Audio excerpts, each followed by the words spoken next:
ওই কটা বাজে? দুজনে শুয়ে আছো? সন্ধ্যা হয়ে গেছে তো। আর একে দেখো, এ তো ঘুমিয়েই যাচ্ছে কখন থেকে। মামা ওঠো, এই যে দোদো খাবে না? মিহা ওঠো ওঠো ওঠো, আজ গুনানো বাবা, খেতে হবে ওঠো, তো। আর ঘুমাই না, আর এসি বন্ধ করে দিতে বাবা। ওঠো ওঠো বাবা কি কান্না দেখো, উঠবে না, খাবে না। ওঠো, একটু খাও খাও করে নাও। দেখো অবস্থা। মামা ও সবাই খাবে না, দেখছে, তাড়াতাড়ি উঠে বলো। ও খাবে না, ওঠো মামা ওঠো। ও এখন খাবে না, ও কিছু করবে না, এখন ঘুমাবে। সন্ধে 6:30 বাজে যাচ্ছে, 3টেতে ঘুমাচ্ছে।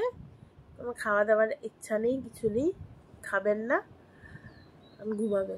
ওঠো ওঠো, এদিকে ফিরে ওঠো। হ্যাঁ, কি করছে দেখো। ওঠো ওঠো, আচ্ছা আচ্ছা, ছেড়ে দাও, বাদ এসি দাও। বন্ধ করে দেবো কিন্তু, গরম লাগবে। ওঠো। ওরা কোনো ওইসব ব্যাপার নেই, শুধু ঘুমাতে দাও। তাহলে ওই তো মারছে পাপাকে ঘুমের মধ্যে। আচ্ছা আচ্ছা, ঘুমাও ঘুমাও মামা, ঘুমাও।